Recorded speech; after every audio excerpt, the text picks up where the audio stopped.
How we doing? It's Friday, so today has been a bit of a in day dealing with lots of stuff, like lots of emails that I've been catching up on, all the bits and bats that have been kind of like leaving.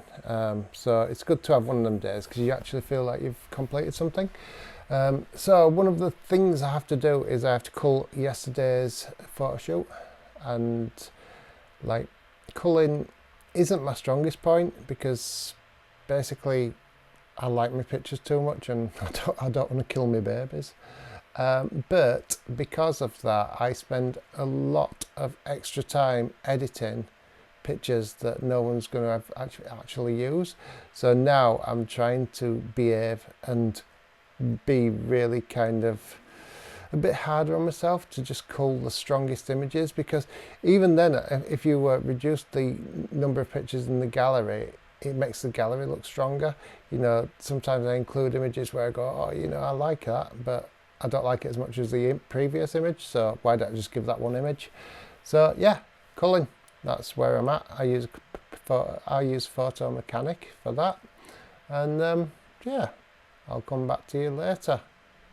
Enjoy, hope you learned something. So here we go. This is Photomechanic, and every time I do a shoot I bring the images straight into Photomechanic.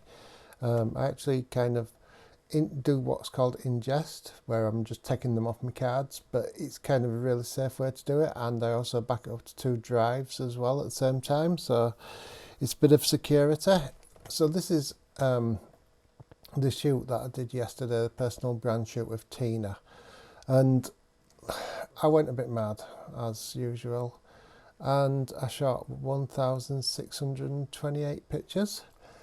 But what I want to try and do is I want to try and get this down to a good number. So I'm thinking kind of 200 would be amazing. Anything lower would be even better. But basically kind of what I do is I use this program to do what's called culling, and that's to get rid of the images. And I'm just looking for the best images. So I will try and narrow this down, but these are pictures that are straight from the camera, raw as you like. And it's a process. This was the first time that she'd been in front of my camera. She was a little bit nervous, so it's it's a process. I'm working out how she works, she's working out how I work, I'm working out what light works, and yeah, so literally what I do is I fly through these, and any that I like I might press T to tag, and there's a cursor that appears at the bottom.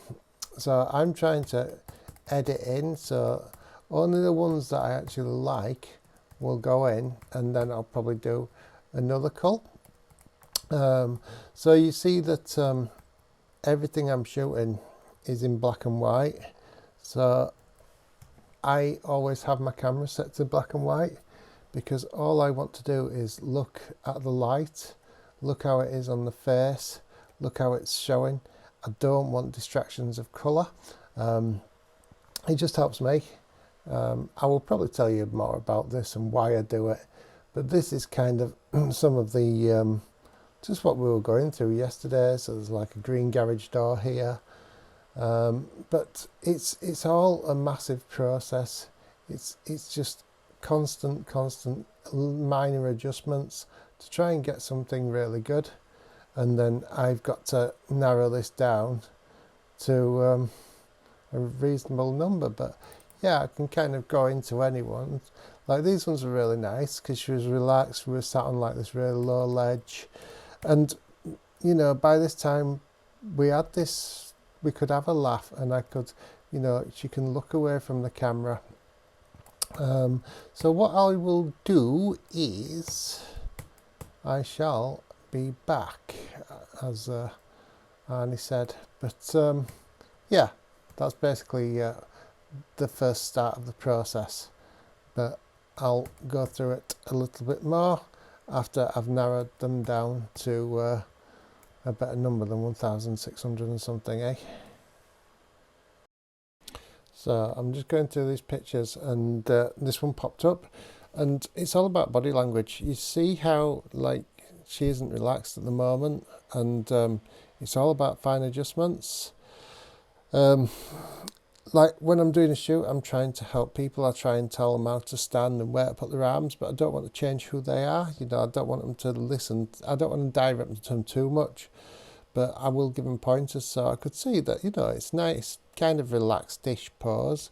But if you if I just go a little bit further, and after a little bit of advice, you can see that she's starting to relax a bit more, kind of her legs are bent, she's kind of turning her body a little bit, and again it's like she's just you know, relaxing.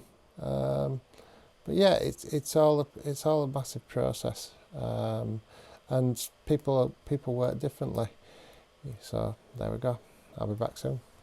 Okay, so what we on? I've just had a kind of 10-minute pass on these pictures, try and get rid of some. So at the moment we're on 1628, and the first pass I do is usually quite a rough one before I narrow it down. So let's see what we're on now. So from that we've got it down to 372. So the kind of next part of my process is I select some, and then I really go into them, and I see which are the best, and I take out the ones that I don't like, because a lot of these are very similar. This is what I need to get better at. I need to get better at culling, because I always spend too long taking the ones into kind of the edit and editing them all, and I don't need to. I need to limit myself. So yeah, I'm going to have another 10 minutes or so trying to get these down before I take them into Lightroom to edit. Okay then, yeah, 10 minutes later and we've got the shoot down to 195, and that's from 1628. So I am very happy with that, because that saves me so much time editing. It means I can just edit the good pictures and make them really strong. I don't know if I'll get rid of some. There's some which are quite similar, but until I kind of start editing, I don't really know if I'll get rid of some more. But yeah, they're looking quite good. We've got kind of a lot of different backgrounds, bit of work to do on them, but no, I'm happy with that, because usually I'd kind of take about 400 in or even more to edit, and that just adds hours on to the process. So if I can get the process down to kind of like numbers which I can manage a lot easier. Look, we even bobbed a wire day. See my mate Oliver and Katie. Oh, there's the man himself. Look at him. He always jumps on, doesn't he? But yeah, it's I'm happy with that. It's good work. I'm looking forward to editing them, especially these ones. Look at these. She's actually from South Africa and she's moved to Honley, and I just thought, what else is more Yorkshire than sat on her neighbour's chair with some washing? Love it. Right, and best get some editing done, ain't I? Okie dokie. I'm pretty happy with that. Like, I've managed to get it down to good numbers. I don't usually do that, so yeah, pat on my back. I need to edit these pictures now, and just thinking about it, it's probably going to be Sunday when I edit them, because I've got other shoots that I need to edit now in my queue, and it's not fair to queue jump, is it? I've still got like a little bit of admin to do, and tomorrow I've got my kids all day, so realistically speaking, it would be better if I leave the editing video for Sunday, and then it yeah, then I'm not pushing anyone out of my queue just for the sake of a video. Right then, have a good weekend. I will see you tomorrow.